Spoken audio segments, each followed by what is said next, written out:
I'd like to call the village board meeting for Tuesday, April 19th, 2016 to order with roll call, please.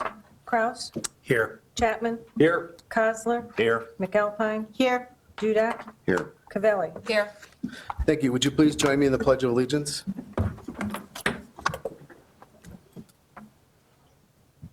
I pledge allegiance to the flag of the United States of America and to the republic for which it stands, one nation, under God, indivisible, with liberty and justice for all.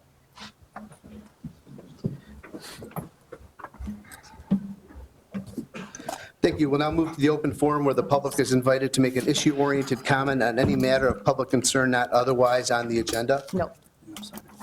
Nobody signed in. Is there anybody here that has shown up that would like to address the village board?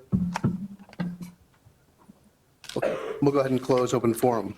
I have a few things under my mayor's report. I have the pleasure to have a fourth grade student from Briargate, Zoe. Would you like to come up here and read a proclamation for Earth Day? She's going to sit next to me. Oh. You get to sit here. Jake. Good job. I'm going to talk right into the microphone. The Village of Cary has a proclamation. Earth Day, April 22nd, 2016. Whereas the global community now faces extraordinary challenges such as environmental degradation, climate change, food and water shortages, and global health issues. And whereas all people, regardless of race, gender, income, or geography, have a moral right to a healthy, substantial environment. And whereas it is understood that the citizens of the global community must step forward and take action to create positive environmental change to combat the aforementioned global challenges. And whereas a sustainable environment can be achieved on the individual level through educational efforts, public policy, and consumer activism campaigns. And whereas it is necessary to broaden and diversify the environmental movement to achieve maximum success. Now, therefore, Mark Kalnick, Mayor of the Village of Cary, do hereby proclaim April 22nd, 2016 as Earth Day in the Village of Cary to support environmental initiatives in the Village of Cary and to encourage others to undertake similar actions.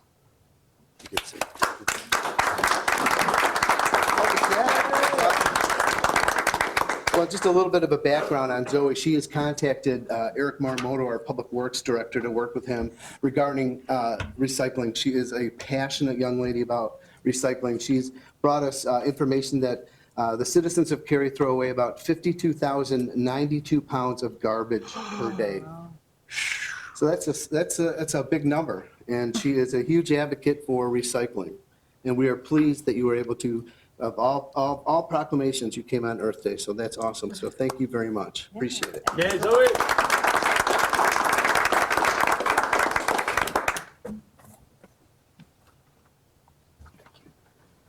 Now, I don't know if Dave can do the next one. Oh, no way. Gotta follow You that? got to follow her. I've asked Trustee Chapman if he would do the next proclamation for the Monarch Pledge Day. Sure. And then I'll pass this information. You'll all get a copy of this in your email. The proclamation is for April 19, 2016, the Mayor's Monarch Pledge Day. Whereas the monarch butterfly is an iconic North American species whose multi-generational migration and metamorphosis from caterpillar to butterfly has captured the imagination of millions of Americans. And whereas the monarch butterfly population has declined by 90% in the last 20 years, with monarch scientists attributing the decline in part to degradation and loss of summer breeding habitat, including milkweed host plants and nectar food sources. And whereas cities, towns, and counties have a critical role to play to help save the monarch butterfly, and whereas residents, businesses, schools, and community groups in the village of Cary can make a difference for the monarch by planting native milkweed and nectar plants to provide habitat for the monarch and other pollinators. Now therefore, he, Mark Kaunick, Mayor of the Village of Cary, does hereby proclaim April 19th as the Mayor's Monarch Pledge Day in the Village of Cary to raise awareness about the monarch butterfly conservation and encourage all residents to observe this day, dated the 19th day of April 2016. And for the record, there are a series of a number of recommendations. They'll be available on the website. They talk about how residents can get involved individually in your own homes and about how, as a community, we can come together to help preserve this valuable resource. Thank you, Mr. Mayor. Thank you, Trustee Chapman. And we have one more.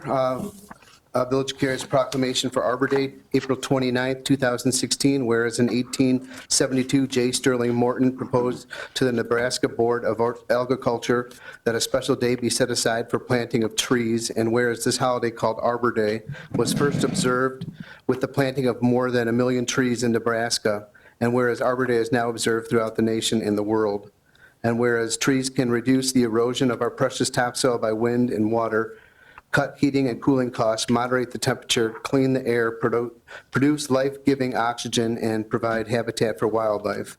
And whereas trees are a renewable resource, giving us paper, wood for our homes, fuel for our fires, and countless other wood products. And whereas trees in the village increase property values, enhance the economic vitality of business areas, and beautify our community. Now, therefore, be it resolved that I, Mark Kaunick, Mayor of the Village of Cary, do hereby proclaim April 29th, 2016 is Arbor Day in the Village of Cary, dated this 19th day of April 2016. Thank you. Thank you to all that helped get that done. Zoe did a good job. Yeah. Good schools we have here, right, Mr. Kraus? Yeah, Do you know Mr. Kraus? good job. I recognize you. Yes. So, He teaches at your school. Well, thank you again for helping out with that. Moving on to regular business here, I will entertain a motion to approve the consent agenda items number 1 through 9. So moved. second, Is there any one that wants to pull anything off? None? Roll call, please. Hang on. Chapman. Yes. Cosler. Yes. Cavelli. Yes. Dudek. Yes. Kraus. yes. McAlpine. Yes. Thank you. Moving to items for separate action as a matter of information, we were to consider approval of an ordinance granting an amendment of an existing conditional use for mining and mineral extraction granted under ordinance 008-0210 for Meyer Material Company LLC. That has been continued until May 3rd, 2016. Thank you. I will entertain a motion to approve ordinance 016-04-02, granting an amendment to the zoning ordinance and a conditional use for senior housing for the property located on southwest corner of Three Oaks Road and Feinberg Drive. So moved. Second. Thank you. Hello, I Brian. move to divide the motion into two separate ordinances. I think that the text amendments should be a separate question from the conditional use. I'll second that. And actually, it doesn't require a second because they're independent topics. So if a board member wants them to be separate, anybody can ask for them to be separate. You can vote on that. You vote on that motion takes precedence over the original one. So I need to have a roll call over trustee Costler's amended motion. It's not an amended motion, it's a A secondary motion? it's secondary motion that has priority over the first one. And so the question before the board on this motion is whether or not to consider the text amendments separately from the application for the conditional use permit. You're not voting on either one for approval, just whether to split the motion. Well, and there shouldn't even be a vote required, because if any member of the board wants to divide a motion that carries independent topics, these are two separate issues. All the member of the board has to do is ask for that to be done, and that's all I'm asking. So if these were interconnected, if the text amendments, I can't come up with a good example on the fly, but if these were connected, if one had to pass for the other, then you would need to vote on it. Well, they do. I mean, the second one is conditioned on the first one passing. But it's two separate topics. You were talking about text amendments versus conditional use, and those are two separate issues. We're not talking about a text amendment that's going to change some other part of the code. That would be the same type of topic. These are two separate issues.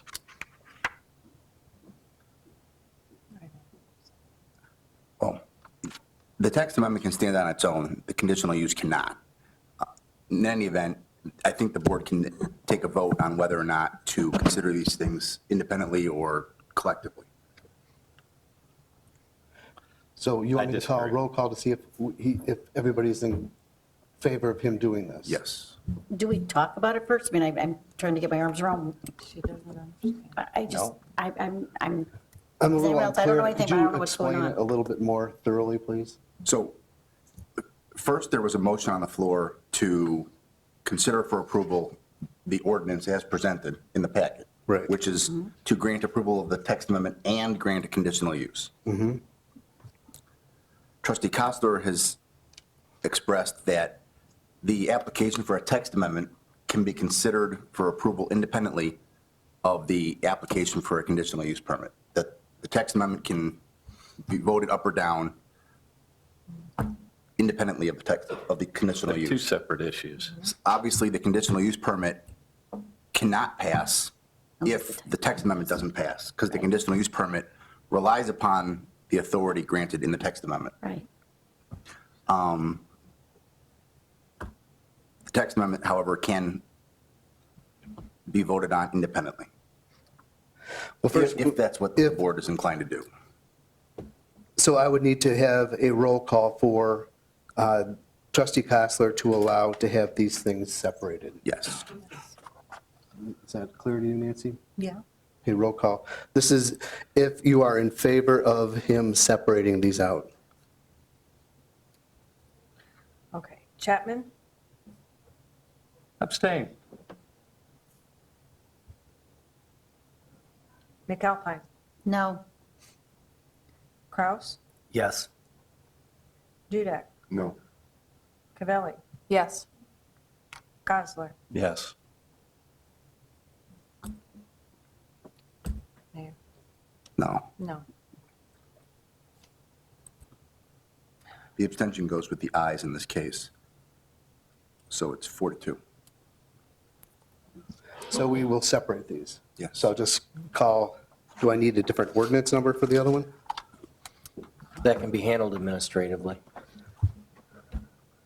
Okay, then I will entertain a motion to approve ordinance 016-04-02, granting the amendment to the zoning ordinance for the property located at the southwest corner of Three Oaks Road and Feinberg Drive. So moved.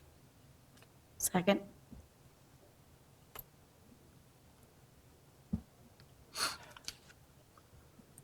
Brian. Brian, Okay. we're talking about the zoning part of this now. Yeah, from a presentation standpoint, I have the information is kind of lumped together, but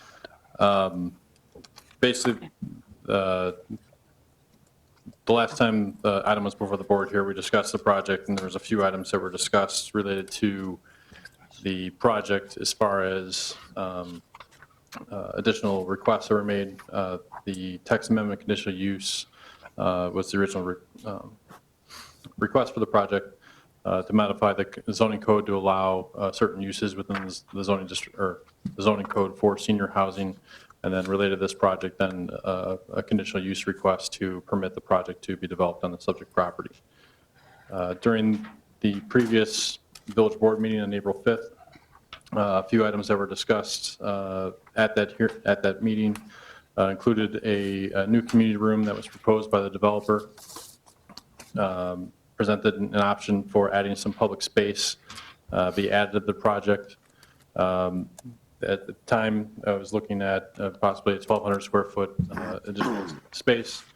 Since this time period, we've had some additional discussions with the developer regarding the use of that portion of the building and developers agreed to construct the space up to 1,800 square feet for pending final approval through the permit process, and then also with the development of use agreement with the village or other local taxing bodies that could utilize that space.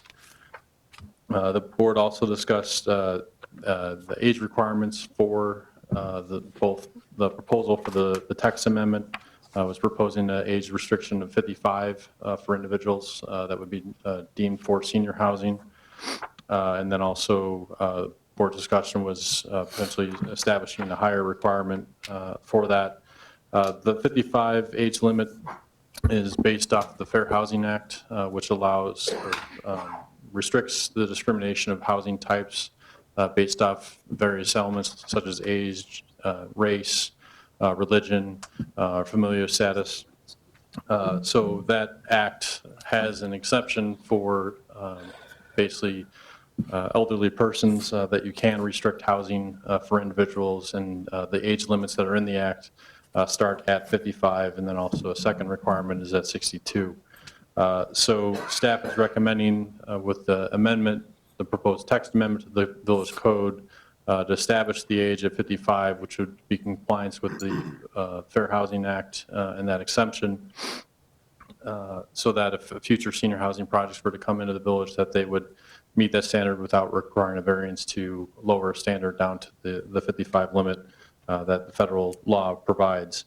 But as far as this project, as discussion was we had 2 weeks ago, would be to potentially establish the age limit of 62 for this particular project, so that it would still comply with the intent of the act, and then also the intent or the desire of the board from that standpoint. Finally, the board also discussed the potential for an impact fee related to the project for municipal facilities. Amount was talked about as far as the developer was open to, with the addition of the community room, potentially an impact fee of around $100,000 associated with the project. This slide here shows the revised site plan that incorporates the community room into the plans, and also a conceptual floor plan for what that space would look like. Again, the proposal is to, within the ordinance, as part of the conditional use approval, to restrict the room to a maximum of up to 1,800 square feet, which the petitioner has been accepted to. This revised elevations show how the room would be incorporated in on the lower portion of the slide. The left-hand side showcases the location of that room, but still maintains the existing character of the development to date. As previously discussed during the last village board meeting on April 5th, ZPA held a public hearing to review both the requests for the text amendment and the conditional use requests, and during review of the documentation and testimony that was provided during that hearing, they did recommend approval of 2 motions. One was to approve the text amendments to Chapter 17 of the zoning code to create regulations for the senior housing, and the second was to approve conditional use for the senior housing development. Obviously, the board just decided to vote on those 2 matters separately, but as part of the conditional use approval, staff would recommend, in addition to the 6 conditions that the zoning board recommended with their approvals for the conditional use, to add the 3 conditions included in the slide and also in your packets this evening, for the inclusion of the community space for a meeting room up to 1,800 square feet, approximately 1,600 square foot impact fee per unit for municipal facilities to be paid prior to the issuance of a building permit. And then units shall be rented to individuals where at least one occupant is aged 62 years of age or older. I'd be happy to answer any questions you may have. If you want me to go through additional detail on the text amendments, I have additional slides I can go to as well. I would like to comment before the board, while the board considers that, from the direction of what we saw to be the majority of the board at the last meeting. The community space has been vetted at length. It's been enhanced in terms of size. There's been some dialogue with our park district. There is, as it indicates, there would need to be some use agreement discussion prospectively with park district or ourselves, quite frankly, for its use. But we've enhanced it to what staff believes to be the maximum amount. Chris, Wanted to make that point clear. could we leave that until we talk about the conditional use? Sure, Or however you about want the- to split the that up. text? Sure. Yeah, text amendment. Any other questions? Well, go ahead, Jeff. Yeah, I'm still trying to wrap my head around, so I see kind of what we're doing tonight. And I'm happy that it was split up this way, because ultimately, that's, at the end of my conclusion, it was that I was seeing that we had two different issues that were going on here that we're discussing tonight. It was this notion of senior housing, and then this notion of these text amendments and changes to the ordinances and everything. So I really, tonight I was planning on voting more on the process that got us to this point tonight and the way it's been handled. And I think it starts all the way back to the comprehensive plan, when we had those meetings, we had the steering committee, and we were trying to put together a comprehensive plan in place. And I think it shows the failure of that process and the ultimate plan that we put together in not addressing this issue of senior housing. We had Ellen Hawk came and spoke before us that, you know, she had attended all of those meetings, and I think it was a rub against me that I didn't attend those meetings. But we had a steering committee composed of 2 trustees that were supposed to go and attend those meetings and then come back and address issues with the board and discuss that with us. And I never heard anything come back to us during that time saying, oh, senior housing is this big issue that's out there that we need to talk about. We never had a chance as a board to talk about what we would like to see in terms of what our vision is for senior housing. What do we want to see in terms of, you know, what does it look like? We never had that discussion. So I think that was the first place where we fell down and didn't really do our homework and put the things in place that we needed to have in place, because our comprehensive plan doesn't have anything that states as to where it would go, what it would look like, how many units are allowed, and parking spaces and this and that. So, and at the end of the day, I was kind of called out when we started voting on the comprehensive plan, and I wanted to have some discussions. You know, I was bringing up, well, let's talk about the Maplewood property. Let's talk about this. Let's talk about that. And then I was told later that Chris Stilling was upset with me because I wanted to have a discussion about it.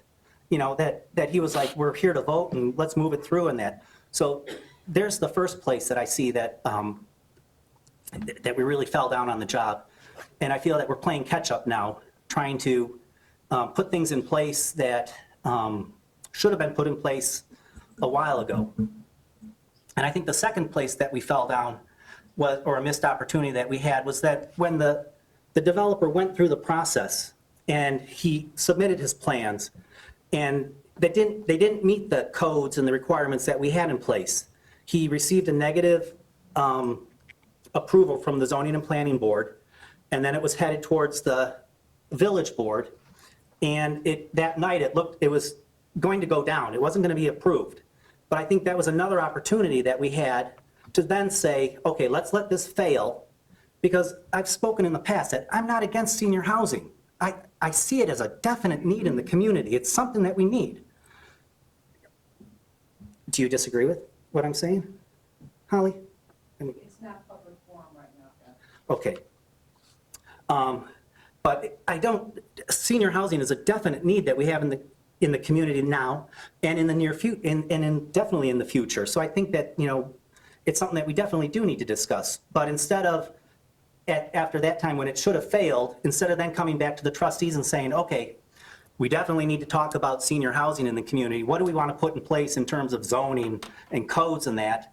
The mayor looked for another way to get this passed, and it was a 3-3 vote that night, and the mayor voted to put it back to the Zoning and Planning Board.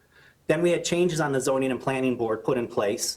The chairman of the ZPA was fired. Excuse, I object to that comment, Trustee Kraus. Can you keep it to the topic of what we're talking about, please? You were not in that conversation that I had with the former chairperson of the ZPA. So please limit your comments to what we're discussing here, please. Well, I think it does tie in with it, because he had expressed concerns in the past with the project and that.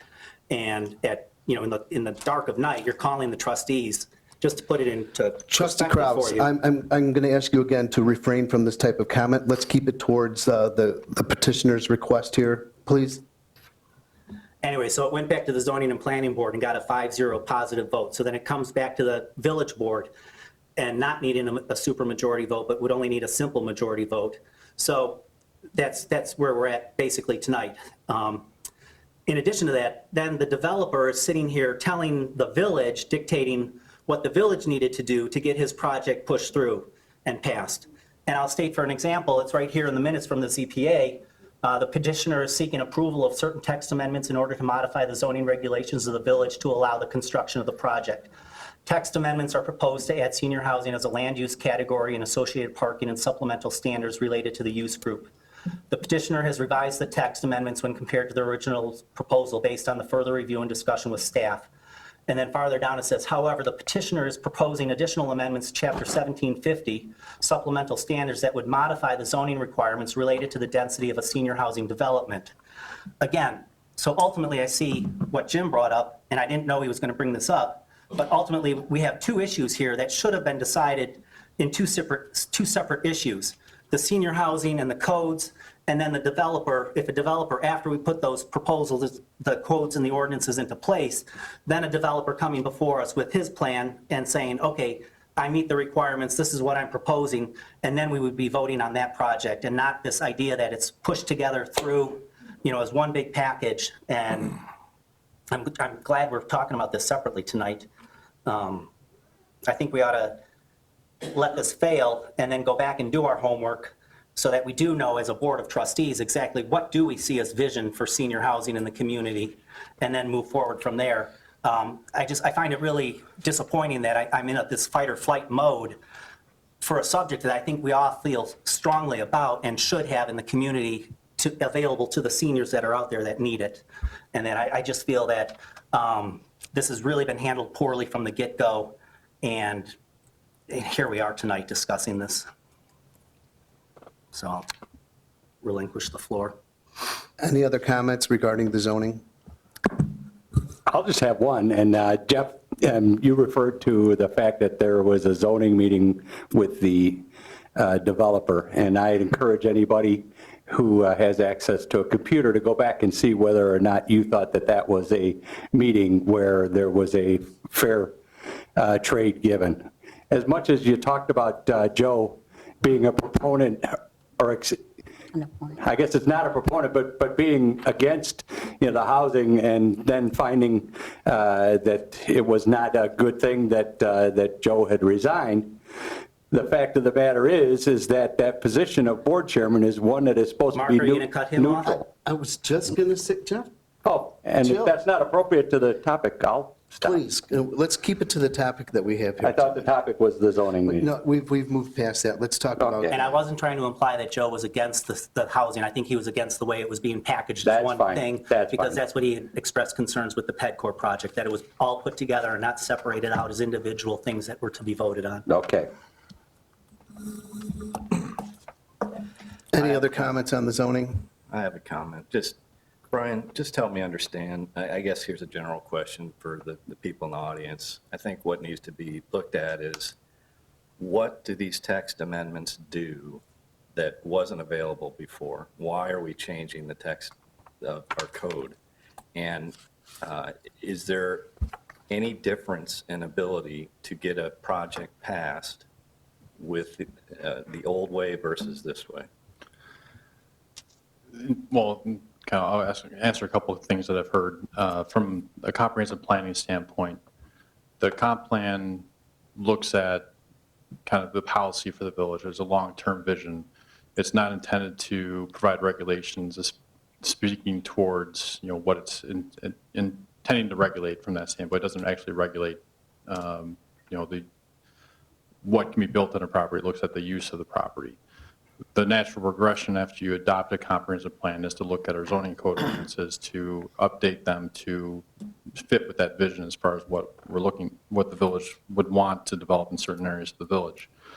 From the text amendment that's being proposed at this point, the process that a senior housing project would have to go through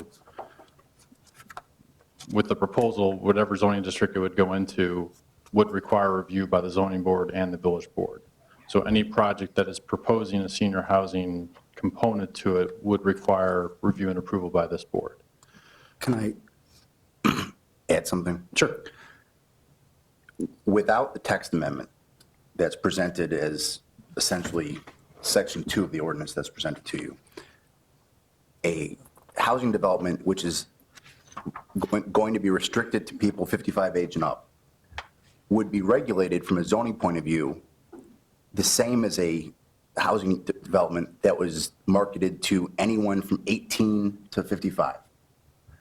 And there would be an expectancy based on the code that the impacts on the property that's being developed and on the neighboring properties would be identical regardless of whether the residents were all over 55 or all under 55, or a mix of everything. And in light of staff's evaluation of the use of the property, staff's recommending that housing that's restricted residents 55 or older is substantially different from a zoning impact point of view than a residential property which is open to anybody, because it has different parking requirements, it has different Okay. trip generation. And so in order to facilitate senior housing and avoid having to vary the rules every time a senior housing comes in, we're creating a special set of rules for a type of development that has unique impacts on neighboring uses.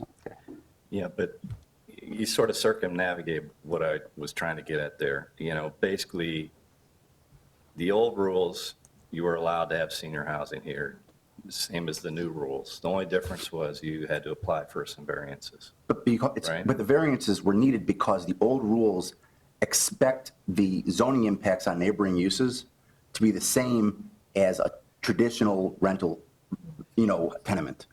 And based on staff's evaluation, they have found and recommended that the impacts on neighboring uses are substantially different than a traditional rental tenement.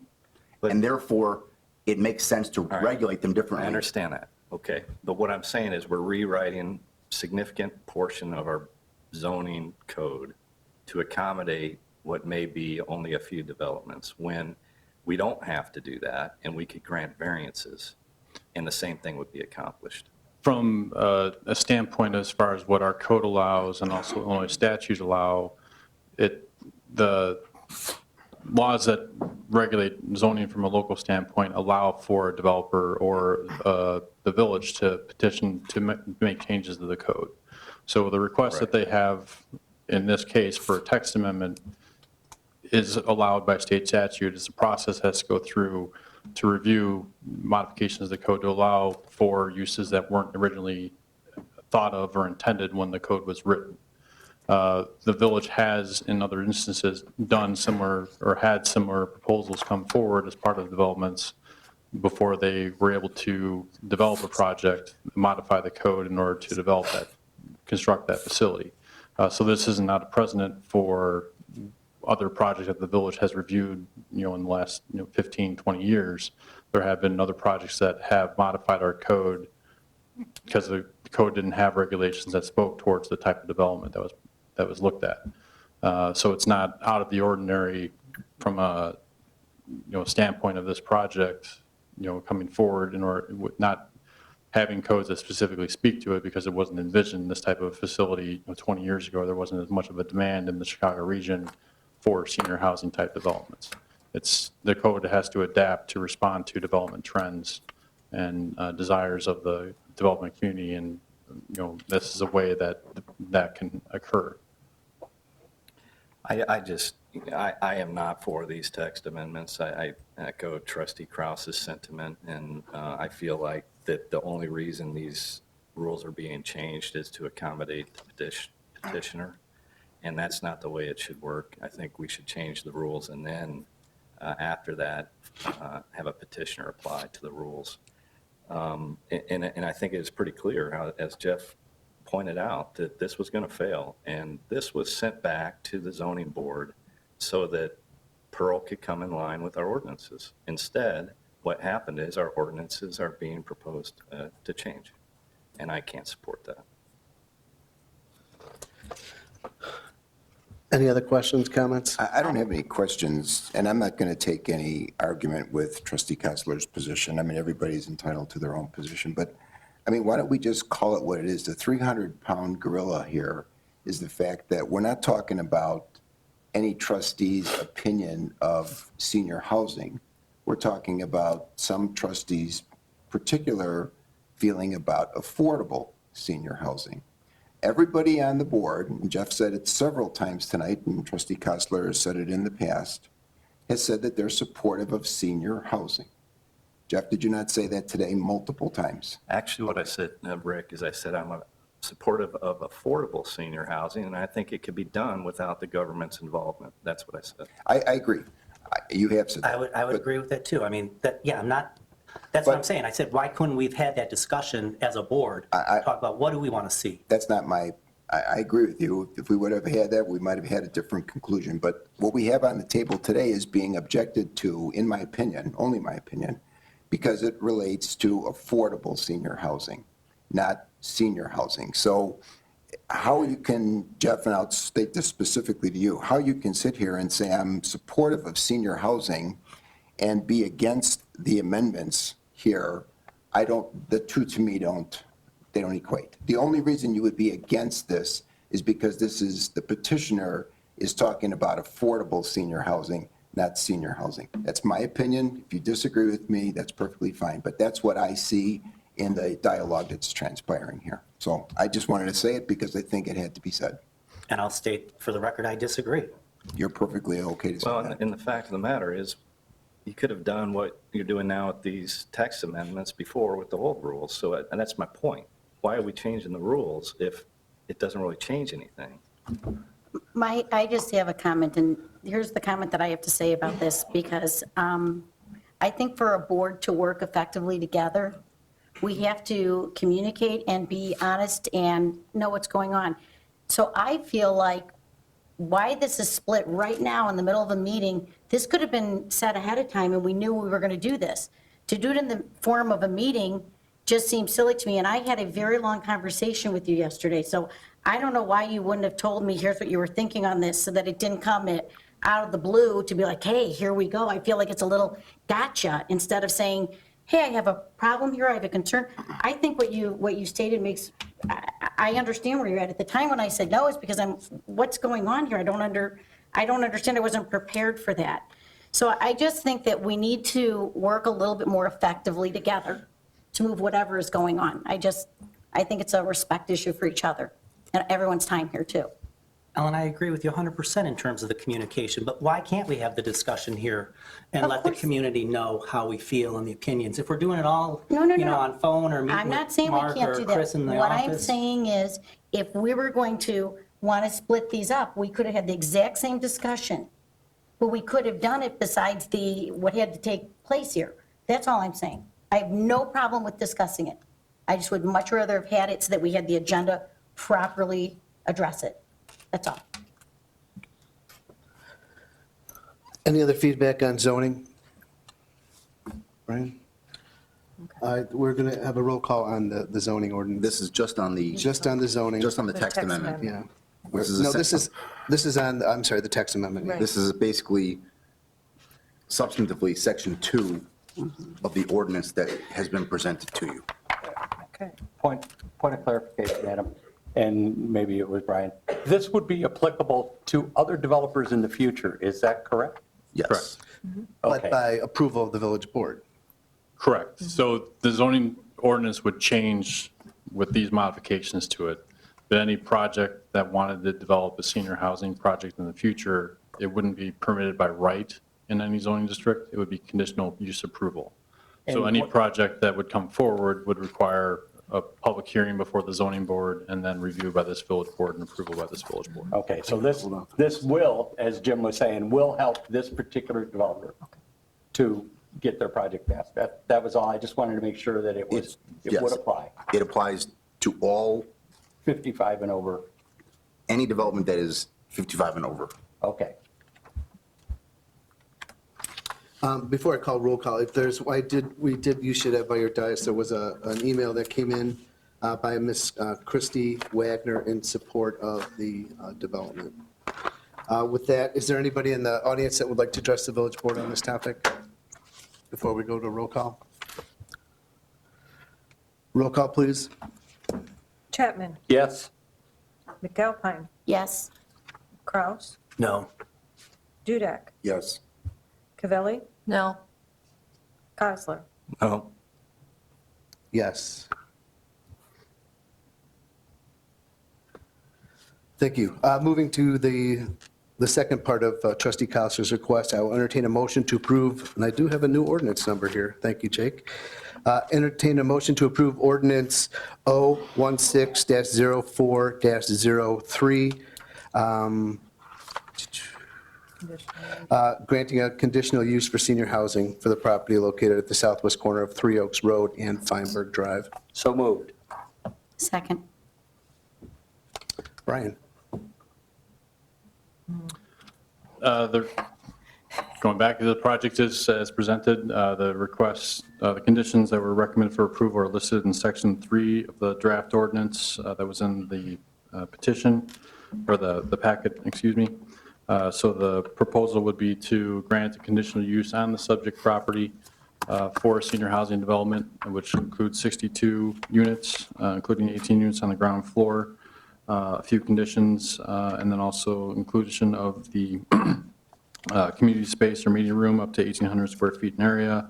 The proposed impact fee is discussed previously, and then a proposal to restrict age for individuals in the development to 62 years of age.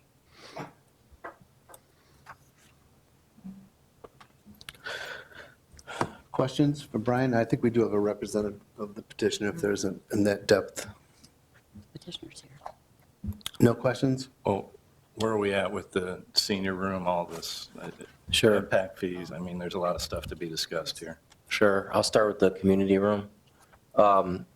With the thought that there might be some consideration of approval, a use that came up during the process was, could there be community space that would be able to be used by those other than solely tenants of the building? The community, while the park district itself is completing its own master plan of park uses, park needs in the village of Cary, it does seem evident that over time, senior and active adult space will be necessary for the future community. And so as this project was conceived, the discussion with the developer included, could there be an adjunct additional space element, which is on the right side of the slide in front of you, that could potentially be used down the road by those that would like to program for active adults and seniors in Cary? The answer is yes. The room in front of you is roughly, in community room space, roughly 1,400 square feet, roughly 400 square feet of various restroom facilities, full kitchen amenities, et cetera. The discussion with the developer is that this, and the agreement of the developer is this space will not be at cost to the village of Cary or other taxing bodies that decide to program it from a standpoint of building space use. There does need to be post, if there is an approval of this project, discussion with the developer and the village regarding operations and use of this space from a janitorial services standpoint, setting up tables, equipment, locking doors, accessing the facility. Those kind of uses need to be further vetted. However, the space use, the utilities, the electric, the water, those kind of things are not at cost to future community uses. They will be absorbed by the project. It would conceivably be, of course, accessible to the tenants, but this concept is to allow active adults and seniors at large in the community in some way to use the space. So that's been negotiated in, and this up to 1,800 square foot proposal is a part of it. In addition, there is a $100,000, I'll say, added impact fee to the community. We've, in past approvals of past village boards, specifically the recent PEDCOR Affordable Housing Project, another area of the community, precedent was set to ask for enhanced impact fees for future municipal building uses. In this case, $100,000 has been pledged, and that's the per unit amount of roughly $1,612.90 per unit. That amount is offset by the value added to the community room. The number could have been higher had cash been the only ask. In this case, the recommended package is take the community room space plus the 100,000 in lieu of an additional amount above the 100,000. Staff's assessment is that that this use is viable, that from a cost to build it standpoint on our own, it'd be sizably more than what I believe to be the $150,000 amount that could have been taken in cash. We understand that there's still some workouts that have to occur possibly with other taxing bodies or other nonprofits in McHenry County for the space, but we think it's a worthwhile exercise. It's important to note, again, and I don't know that it's been said on the record tonight, this is all contingent if the village decides to approve the project fully. It still needs approval from the Illinois Housing Development Authority. So there's a window of time that the developer would have to work out with the state agency for a project to proceed, which thus creates a window for the village staff, if directed, to continue these discussions about use and maintenance. So that's my answer to that piece, if you have any questions. Chris, would we talk also with like the senior citizens, the ones that meet at the township, and maybe other, community groups, which our residents would be part of? I believe we'll have to. I believe we've, due to the fact that this project until February, March was not even a project we were certain would be approved, and that this concept never really came forward until early April as to being possible from the developer's proposal. Preliminary discussions have gone on with other local taxing bodies, and I do think it's going to be essential to look at other groups in the county that may program senior uses that are nonprofits. I think there is an opportunity for that, and the village being essentially the governing body of this will allow that to occur. And I think it'll be useful in this case. It might be complementary, not replacing what exists at the Krause Senior Center has been brought up, not replacing that per se, but it may complement and add other space to allow other activities to occur that might not even be conceived today. Okay, thank you. Any other questions? I have a question. Do we have any concern with where they basically back out of this agreement and decide after all it's not in their best interest to partner with the village or park district, given that they may have to absorb some of the costs that are associated with some of these events or whatever they may have planned? I do not have concern. I know that an agreement is necessary to iron out final details on that. The only reason it's not in draft stage now is I'm assessing whether we have in Cary interested party or not. And if not, we may be able to do this ourselves using a variety of options. I don't necessarily prefer that option. However, I believe there's expressed interest in other, maybe more broad county agencies and or ourselves facilitating some programming. Of course, costs and liability and those things need to be looked at, but I believe there's enough of a canvas here that I can work with if this project passes to help make it possible. And I just believe that we need to stay open-minded to a multi-agency approach, and we'll make it as simple as possible. But I'm not in a position tonight to explain to you directly that the Cary Park District is going to be the sole agency for this. That may occur, but it may also need to be looked at more broadly than that. So that's my answer tonight. I believe you're in good shape to, potentially approve it tonight on that basis. Trustee Cavelli, if you had 100 groups volunteering to program the space, but the operator of the building changed their mind, the village has remedial measures they can take to penalize them for violating that condition of the ordinance. I'm a little confused of what we're voting on right now. This is a conditional use permit, but we're talking about senior center within it, and it doesn't even sound like we've straightened out what it is exactly going to be. So how can we vote on this tonight without a full knowledge or contract as to what they're going to provide for the village? I can answer the component about use. I mean, it's space that will exist, that will be turnkeyed. And The expectation is that it would be, and the invitation is that it would be beyond just the tenants of the building. As far as the programmatic use, there still is some work that would need to be done. If this was built, most likely it wouldn't exist until 2018. I understand you're asking about the approvals and will that enforce this, and I believe myself and then Attorney Simon have spoke to that. I'm just explaining that there's some more work that would need to be done to refine that. It's not been possible since early April to have other entities that aren't the village be engaged in this in a meaningful way. What's clear is that turnkey 1,800 square foot space doesn't exist in many places in town for a public use.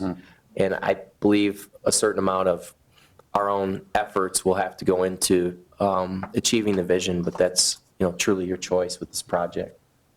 Right, but the bottom line is, even if we didn't use that community room then is there for the residents of that development. So no matter what, there's a community room. It's a matter of, will we be able to come to an agreement, however we work that out, with utilizing it in other capacities within our seniors? Yeah, and as part of to jump on this as well, for the conditional use, you're granting the conditional use for a senior housing development. Right. And one of the conditions is that this community room be provided and that some use agreement be developed for it. So it's a requirement of an approval is that this space be incorporated into the project. But I don't think we should enter into a contract unless we know what size it's going to be. I've heard 1,400 square feet tonight. I've heard 1,800 square feet. I can answer that. The room space itself is, what's entitled on your slide, community room, is approximately 1,400 square feet. The extra 400 square feet I mentioned picks up the vestibule, the kitchen, the storage, the hall, the men's and women's rooms. Okay. So I just wanted it to be clear, and that's what adds up to the 1,800. So what we have here, we have a current Krause Senior Center that's only being utilized a few days of the week. And we're proposing building another senior community room instead of taking impact fees from this company. They openly stated that this was $250,000, and it is my belief, and I would hope as trustees to this village, that you would take a $250,000 impact fee in lieu of an additional room, which is not going to be used. The senior center is open half the week. Why don't we take those I disagree. fees and improve the senior center or do something else with that instead of handing over control of a room to a private developer? Well, through the experiences that I've had looking and viewing various other senior centers, they all have very large community rooms that they use internally. We've negotiated a deal where they would allow us to use it on a more of a public-private effort. I think it's a great opportunity to enhance public services for our senior citizens. It's one of those things where we have such a growing population that perhaps we're not utilizing the services that we can for our, and this gives a great opportunity for them to gather in the space, whether we use it or not. It's a great addition to this senior housing complex that will service the seniors of our community. If we were to build a building like this, say we had to acquire a piece of property and we had to do all the infrastructure and we had to build the building, I'm guessing that we would be into this by about $500,000 at least. And for them to offer to help us out with that and additionally give us some revenue for future projects or building funds, I think that says a lot for the integrity of this organization. It by far outweighs the lack of The reason that they're offering this $150,000. up is it increases the value of the development, which therefore gives them more tax credits, period. I'm sorry that you're being taken by this. I'm not. I say take the impact fee and let's do something that's really good for the seniors. Actually, if I remember correctly last week, and the representative can correct me, I think Mr. Berg said that they don't get any credit towards the tax credits for the community room, that will be excluded from the value. You're here. Did you want to come up and address that, please? I was just going to say that. If you could just please state your name. For the. Good evening. Thank you. I'm Karen Averill with Pearl, and that is correct. The space that are not, the space that's not square footage of units, it does not count towards tax credits. So this community room is taken out of what's referred to as basis for the project.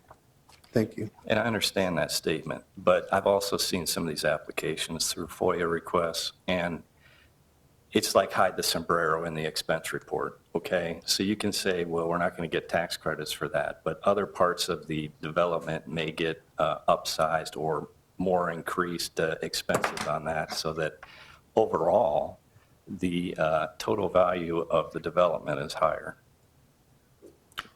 I think that when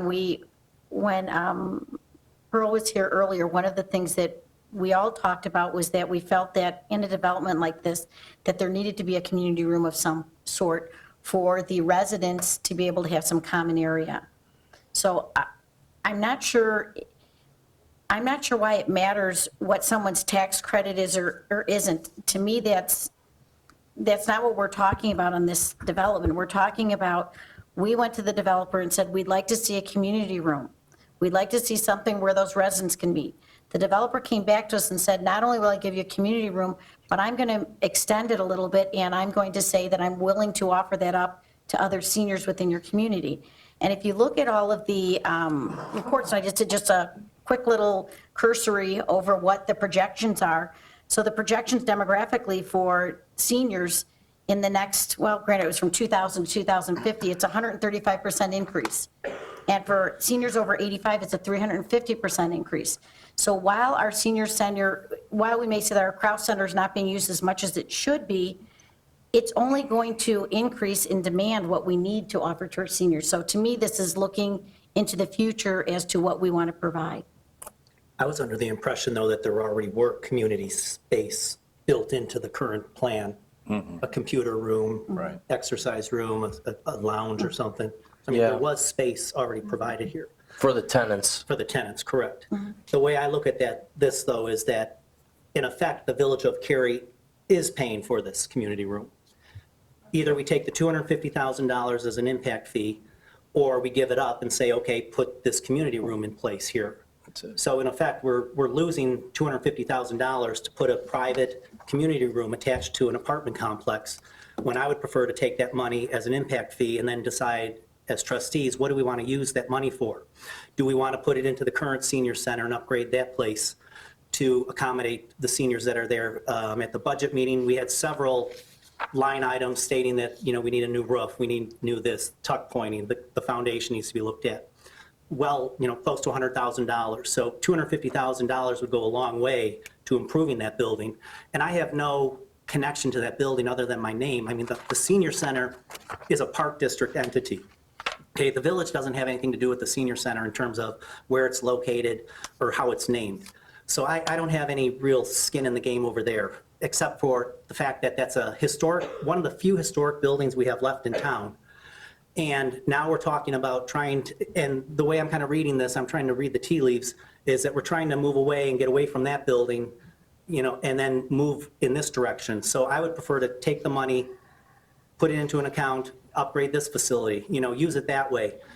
Put in a room over at the senior center for the historical society so they could set up space and rent space from us the same way the park district rents the space from us. Or put in some offices there and then rent those out for some revenue to come into the village. But look at it that way as opposed to saying, okay, we're going to give up that impact fee and put this room on this building, as opposed to taking the money that's being offered to us and using it the way we see fit. Couple points of just clarification in addition to your accurate comments. The difference between the community room path and the full impact fee path is $150,000. With the community room path, you have an additional $100,000 on top of that. If you have no community room, the developer has stated to me directly, it's $250,000, period. So it's a difference of $150,000. Second, Wait a minute. Wait, so they're dictating what we No, charge no. for? No, I'm explaining that with the community room path, there still is a $100,000 impact fee on top of it being built. Right. So 350 is in play. No, with the community, there's two different options. The community room option being built, in additionally, there's a $100,000 payment. So determine what the community room is worth, you know, that's subjective to some extent. Well, he stated at the last meeting, $250,000 is what Mr. Berg said. Well, I'll come back to that in a minute, but I just wanted to make clear that minus the room, the impact fee is $250,000. So that's the discussion. As it relates to the Kraus Senior Center, the village leases that building to the Park District for $1 a year. There's a 5-year term agreement that rolls. The last time it expired was 2013 in August. It rolled into a new 5 years. There was no reason at that point not to continue it. And we know it's in tough condition.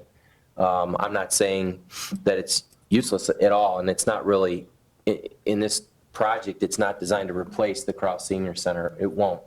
That's been made clear through discussions with the Park District. There are other benefits of that space that need to be discussed.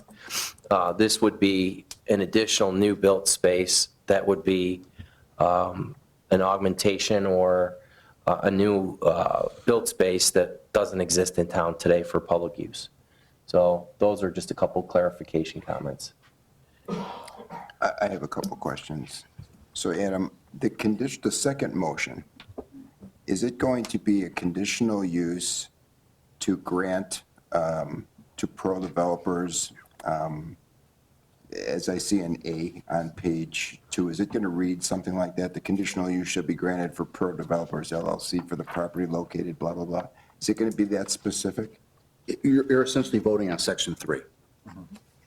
So the conditional use shall be granted to pro developers for the property located at the southwest corner of 3 Oaks Road and Feinberg Drive. Okay. So I guess I'm conflicted about Trustee Kraus's comments. He's talking about getting the 250. The only way you're going to get the 250 is to prove a conditional use for a development you've already said no to. Do you realize that? I do. Okay. Secondly, I'd like to just talk a little bit about this community room. The community room that it is now is not at all what I talked to Mark and Chris about probably a month and a half ago. I suggested at the time, you guys will remember, we met in your office, that Pearl was going to give the village the property on the west side of the development for no reason. I mean, they didn't need it. They weren't going to build on it. And I just made a simple recommendation for them to consider some sort of an open space to put at the far west end of the building. It seemed natural. There's a lot of trees over there. The land kind of goes down. It would almost be like a walkout basement. That was my thought. This has gone far beyond what our conversation was, but I think it's also a terrific amenity for a town. So I don't want, we're talking about a lot of different things here and people have all sorts of different feelings about it, but this was not something that they came to us with originally. It's something that developed from a much smaller concept on the west side, just to have some open space to an auxiliary room that, who knows, some point in time, we might be having village board meetings there when we have no place else to go because a new village hall is under construction. I mean, it could be used for a variety of different things. We talked about renting it out for income for the center for private use. There's no reason they couldn't do that either. So I just don't see where we are harmed as a village by having a modern, up-to-date, anywhere between 14 and 1,800 square foot building when we really have nothing in this town, no place to hold a meeting except Colati's. It's the only big room in the entire village. So I just don't see why anybody would be against it. The project I can understand. If you're against the project, you're against the project. I get that. But I don't understand the community room. There's a big board room right over in the Park District building, right next door, that's bigger than this one. It's about the same size. It's actually, this one is bigger than theirs. And we do try to use the Park District meeting room, and it's usually always, we have a hard time scheduling things in there because they're using it. 10 years on the village board, Jim, I've never been in there for a village board meeting, ever. So I'm just saying, we don't have a lot of places, public places to go for groups, large groups to have meetings. And I just don't see, again, if you're against the project, I can appreciate that. But I don't see the conversation about the community room at all. Well, I'm for getting what the village deserves in impact fees. That's what I'm for. And I hope you would be too. I don't think this is an appropriate use of those funds. To do that, you're going to have to support this amendment, and you're not going to vote yes on it. So what's the difference? Well, it's a big difference because trying to get the board to come together and get the most we can and the best contract we can is different than me not agreeing with the conditional use permit. So if it was 250, would you say yes? Would you vote yes? I don't have to tell you what my vote is now. I know what the answer is. We all know what the answer is. Just come on, please. I like the idea of the community room, but the more I give it thought, the more I actually like the impact fees better. And here's why. It's the control factor. While this room is going to be nice, and modern, there's going to be a point when it starts to not be so nice and modern. And then we're at their whim of when they're going to fix stuff, when they're going to address needs, when they're going to do the security issue.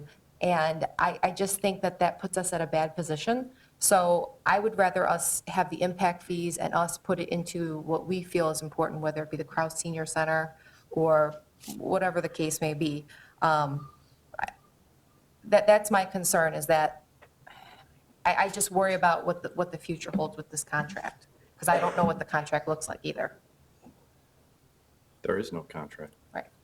All trustees having had their viewpoints heard and all viewpoints considered, I move the adoption of the question. Any other questions, input? Roll call, please. This is on the conditional use. Kraus, No. Cavelli, No. Chapman, Yes? Dudek, Yes. McAlpine, Yes. Cosler, No. Koenig. Yes.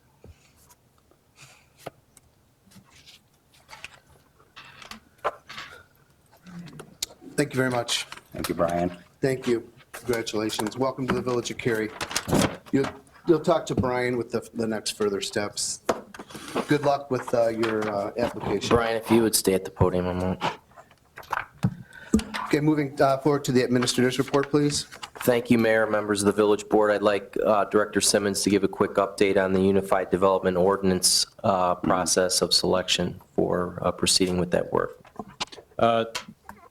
Thank you, Chris. To date, we've received 4 proposals from various planning firms that have interest in the project. In the last week, we did have various staff members had interviews with 2 of those firms to discuss the project and how they could potentially assist the village with the endeavor of revising our codes. Staff is currently reviewing or discussing the proposals at this point as far as what a recommendation will be, and will likely have a recommendation before this board in the next month or so with selection for one of those firms to move forward with the project. Thank you. One other quick update, the community grant submittals that were due in early April. I wanted to indicate for the record, we've received 7 submittals from 7 different projects. Wanted to ask the board from the perspective of speed to bring to approval to committee, any issue with myself, Assistant Reif, as well as our finance department, thinning the list, providing you some bullet points for your decision on some of the funds for that, as you recall, are from the video gaming proceeds to be dedicated to some of these community events. Some of them have dates that are not too far away, and I thought it might be helpful to accelerate your process and bring you a list of recommended programs or projects, if that's acceptable. We had some of the organizations to submit multiple applications. So there's probably approximately 10 or so in total that we'll be reviewing. I want to see them all. I want to see all of them. I want to know who submitted, and I want to know, are there ones that submitted that maybe need help with this being a first-time thing there? I mean, did we send an email back to them that said, thanks for your application? I mean, I'd like to know, a little bit more about. Yeah, we're in the process of doing that. I'm just asking, how do you want to move forward and get it done? Yeah, I'm not sure I want to see a winnowing down, or whatever the phrase was, I mean, I want to see them all, and your opinion of what may need to be winnowed may not be the same as my winnow, I mean, so I'd like to see them all. Why can't we see them all? Why haven't we It's seen up- them all already? Yeah, it's I'd up- like to. That's up to you all. I'm asking Okay. you what you'd like. That's what I would like. I'd like to see them all. I'd like to see him also. I thought that was one of the decisions that we had made, that we would make the decision ourselves. Yeah. Okay. Cam, you agree with that? We're fine with that. Okay. Rick? Indifferent, doesn't matter. Okay, I want to indicate that we'll do our best on May 3rd to get through as much as we can. We have some other business, as you know, that's been tabled at Village Board. We'll make as much a dent in it on May 3rd as we can, and there's events that are coming as soon as June. So to go through 7 to 10 applications is significant. We have not been able to schedule a special meeting between now and May 3rd. So Can't we review some of these outside of a board? I don't have a problem with that. And then we can have opinions as to what is a yay or a nay when we get there, right? I would suggest that we try to give you some decision points that summarize what you had said to us at the beginning, so that there's some order to what we're doing, so that your time is well spent. And there are some groups that have different concepts. I think this is a good message. This isn't a bad one. It's just simply a question of timing and process. I think we should emphasize that. We've got some projects here that are community festivals that might take place that didn't before, so we got to remember that. That's good. Awesome. I want to indicate that myself and Chief Finland continue to monitor a decision made, or is in the process of being made, by the Cary Fire Protection District regarding its dispatch services. There have been, in the past 2 weeks since your last board meeting, 2 meetings of the Cary Fire Board where they're looking at how they want to move forward with their dispatch. Their calendar was such that they have contract consideration for an extension of their existing agreement at CCOM. Their existing contract expires May 1, or actually April 30th. And so they're going through a process, and village staff is in the process of watching that. There is some questions that we have about its impact on the Cary Police Department based on some of the decisions made by the Cary Fire Protection District, which is a separate taxing body. So we'll continue to monitor those and keep you briefed. So I hope to have more update for you in May. And then I'd like to ask Assistant Village Administrator Reif to come up for a quick discussion on Comcast.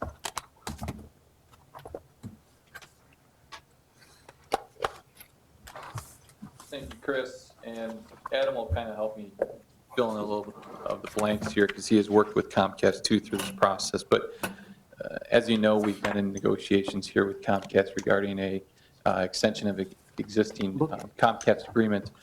We've narrowed it down to one final issue here that's a sticking point between the Village of Cary and Comcast, and that is the franchise fees. Before you here is a comparison, and it shows you AT&T versus Comcast. And essentially, Comcast's position is that they want to be treated the same as AT&T. And as we recall, AT&T currently does not pay any kind of provider fee to the Village of Cary. So Comcast is looking for approval of a 0% rate. And as we discussed previously, what village staff is recommending is a 5% franchise fee here for Comcast, which provides the village approximately $250,000 per year. And in October, if we go back to 2015, is when we considered the AT&T essentially service provider fee ordinance. That was ultimately not approved by the village board. It was a close vote. Trustee Dudek was actually absent. And so to kind of help assist us with the Comcast negotiations, we'd recommend that ordinance be reconsidered by the village board to provide a provider fee, service provider fee for AT&T. So I'd be happy to answer any questions that you have regarding this, and certainly Attorney Simon can answer any questions as well.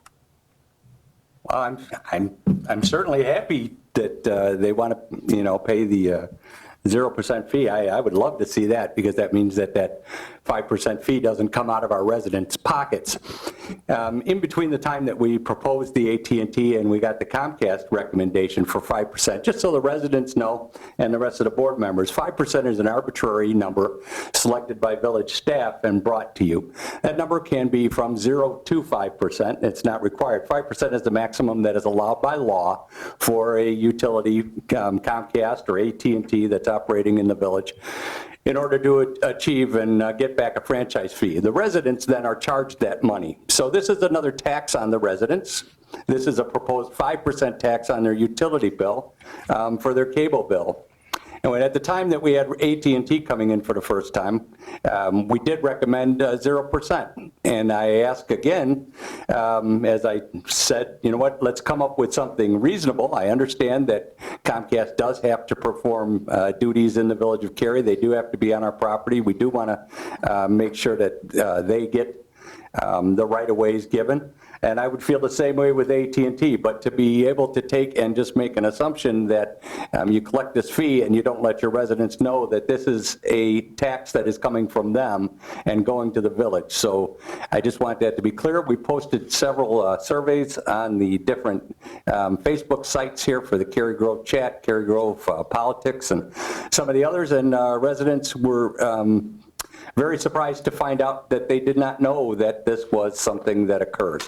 So I want this vote to be taken, you know, in honesty. If the board chooses 1%, it chooses 1%. If it chooses 5% to charge, you know, its residents for the franchise fee, so be it. But this is the last time that it can be just sort of, you know, not known. It needs to be out there, made public. What is the cost of them? What is the reason that we're establishing it at 5%? And if I get something other than, because that's the maximum number that's allowed by law, I'd love to hear it. What is the rationale for us to set that rate at 5%? I'll address that in a moment, but is this passed by ordinance, Attorney Simon, for a 5% in the first place? It's a legislative document, correct? The franchise is an ordinance. Okay, because the comment was made, staff decides that that's not correct. It's by an ordinance. No, I'm sorry, So the- it's up to 5%. The statute is, it does not have to be 5%. It Okay, can but be we don't 0. decide it, the ordinance does. No, he said staff is recommending 5%. Okay. That's, I'm trying to understand what we're. Yeah. Okay. So, go ahead. why are we recommending 5% versus 4, 3, 2, 1, or 0? Well, I guess I would start by just stating that for Comcast, it's $250,000 to our general fund budget, and that's a significant number. I think if that money was not in there, we'd have to make some difficult decisions here regarding personnel. You said from Comcast? But isn't it true, Correct. Jacob, that the money is coming from our residents? It is not coming from Comcast because it is a pass-through charge. You are correct, it is a pass-through charge, but Comcast is writing the check. With our residents' money. You are correct. Dave, it's the same thing with the low-income housing, okay? All the tax money flows back. It's tax money, okay? We get it. Sure, that's fine. I wanted to, you know, said. What are the residents paying now? The residents that have Comcast are paying 5%. Residents that have AT&T are paying 0. Right. Which, for a Comcast bill, I have a bill in front of me that's approximately $72, and just so everyone understands, 5%, it's approximately $4.40 on their bill. Jacob, do you know how the board vote went last time? I didn't look at any minutes to see how the board vote went. It was 3-2 against, and I think it was, and correct me if I'm wrong here, Trustee Counselor and Trustees Dudek and Trustee It Cavelli. wasn't me, I wasn't here. so Correct. That's why I'm asking. Voted against it, and Trustee Kraus and Trustee McAlpine voted for it, and you were absent.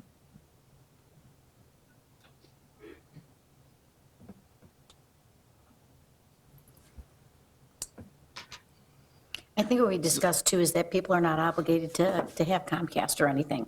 So it's one of those things that I know on my phone bill, I have certain fees that I'm paying also, and I can either elect to use that service or not use that service. So to me, it was, we're already paying, the residents are already paying it. It's not a matter of someone trying to sneak it through them. Dave, and I appreciate that you want to make sure that the residents are aware of that, and I believe that's a huge transparency issue. And if I was going to ask anybody, hey, would you rather pay a 5% fee or not? Who in the world is going to say, sign me up, I want to pay an extra 5% fee? But I think we're looking at a bigger picture here, and if that is something that we've utilized in our budget, you know, do the residents understand that if you want to make them aware of that, do they understand also that, hey, if we take this away, this is what's getting taken away from you too? So there's got to be some, you know, transparency goes all ways around here. It's not a matter of trying to keep it from our residents. We also have to be, $250,000 is a big chunk out of our budget. Aren't all the surrounding municipalities charging the same fee? Correct. And isn't it, the fee is to gain access to our property, our public right-of-ways, and access to each individual dwelling? Yes, essentially for the right-of-way. It's for the privilege of having access to the right-of-way. What direction are you looking for right now? We would need to bring back some legislation, and do you want to leave it at 5%? The issue is this. The language that's in the draft franchise agreement with Comcast says they're demanding that the village agree to charge them the lesser of 5% or the lowest rate we charge a video service provider. In this case, we charge AT&T 0. That will be the lower amount. So adopting the language Comcast insists upon would result in the village collecting 0 from Comcast unless you change the amount you collect from AT&T. They want a level playing field, so if you collect 5% or some other figure from Comcast or AT&T, sorry, if you collect 5% or some other number from AT&T, Comcast will agree to be competitive and be on a level playing field. Okay, so let's strip that demand that Comcast is making upon the village, a demand.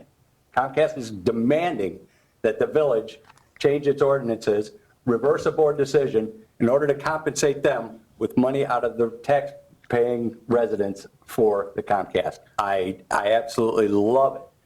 So Comcast is now dictating to us. Sort of like Pearl. Sort of like Pearl. However you want to put it. But we have a business which is coming in and telling us that we have to amend our agreements to meet them. Okay. And I certainly appreciate your position on it, and that's why I reached out That's to all for Comcast. Sure. and- Okay. So can I ask just a question? So what happens if we don't agree with Comcast, and what are they going to do, pull out? The existing agreement that will expire shortly will continue on a month-to-month basis. And based on my experience, the status quo will continue. We don't have the ability to charge AT&T a franchise fee? We do, but we'll vote it down. It's a semantical thing. It's a franchise fee called something else because they're operating under an authority from the ICC. But it's a franchise fee.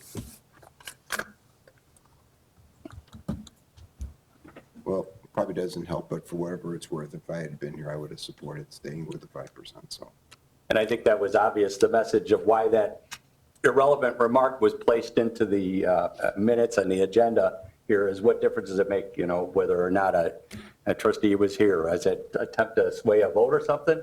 Can you help me with that Sure. statement? I'm not understanding what Yeah, you're saying. I noticed something very odd in our agenda, and the thing is that trustee Dudek wasn't here. Otherwise, it would have been 3-3, and Mark would have voted for it. Sort of like Pearl. That's not a comment that I Let's, can. I think we just need to move on from this conversation right now. Oh, well, I'm sorry, Jake brought it up, not me. So. You're going to bring back an ordinance for us to vote on. Is that what you're looking for right now? If that's the Yes. village board's direction, yes. Oh, man. Yeah. Bring it back, we can put it. Bring it back, you vote up or vote down. Yeah, exactly. Thank you, Jake. Thank you, Jake. Do you have anything else? I do not. Chief, do you have anything for us? with your smiling face. Ooh. Very quickly, in regards to our monthly report that was included in the committee of the whole packet. Our traffic contacts, both resulting in enforcement action and not resulting in enforcement action for the month of March, increased, showing some proactive actions by our patrol staff. All of the activities that we monitor, business checks, subdivision checks, and miles traveled, increased in the month of March over the month of February. However, and on your packet, it shows that there's some traffic crashes by both intersection and roadway, and Route 14 tends to be where we have our traffic crashes occur, which would be something that you would expect.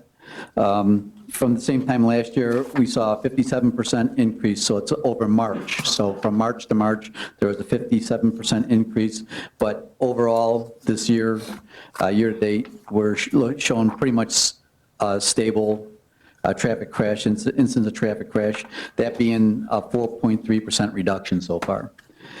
Just a couple other things.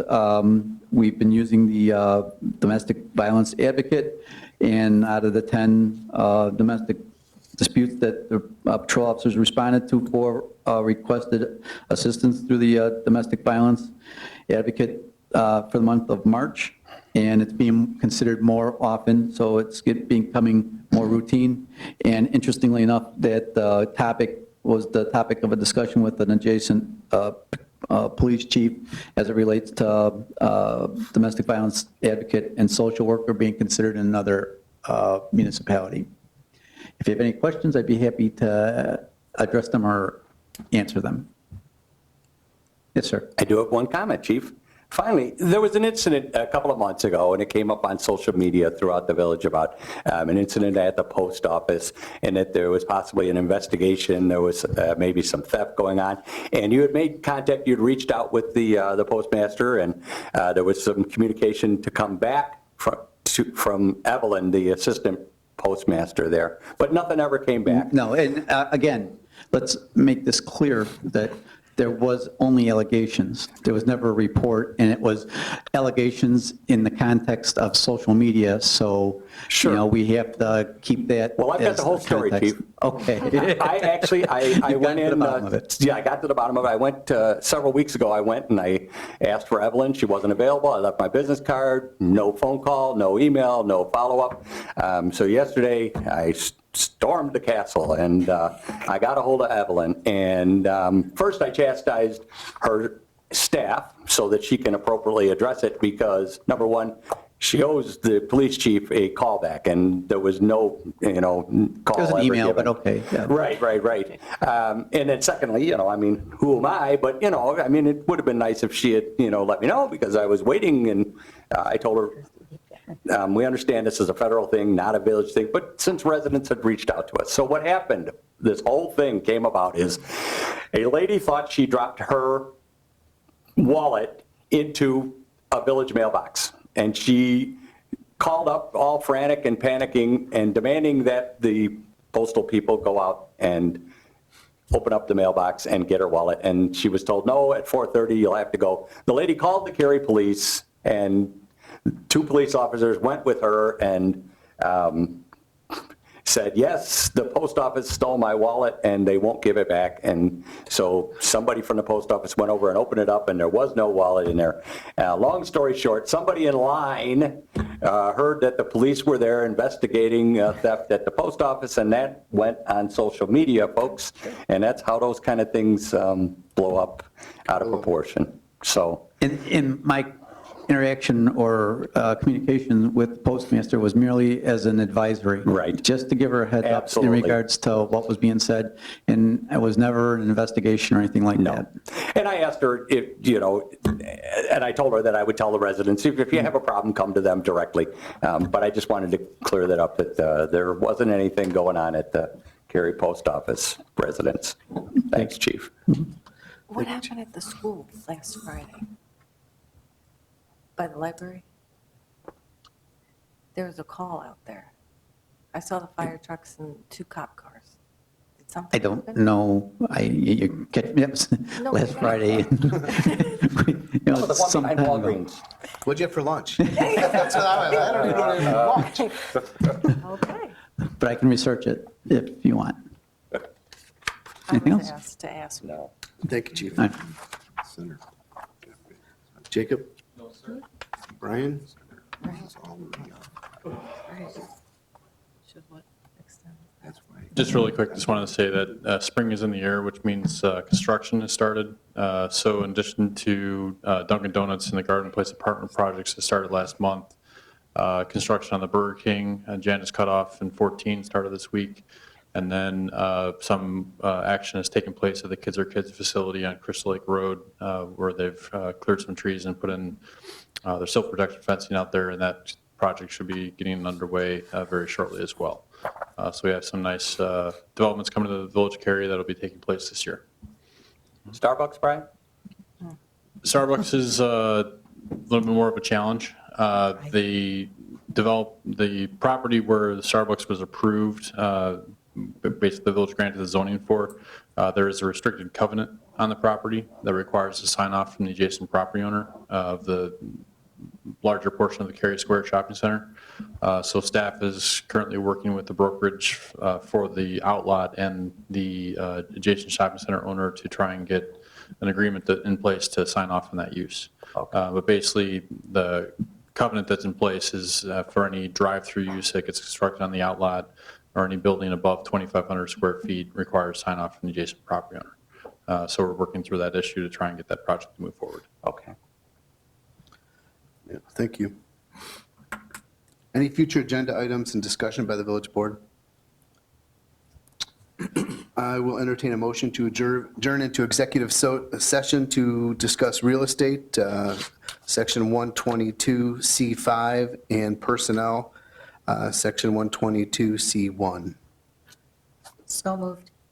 Second. All in favor? Aye. Opposed? Thank you. I will entertain a motion to return from executive session. So moved. Second? All in favor? Aye. Opposed? I will entertain a motion to adjourn. So moved. Second. All in favor? Aye. Adjourn.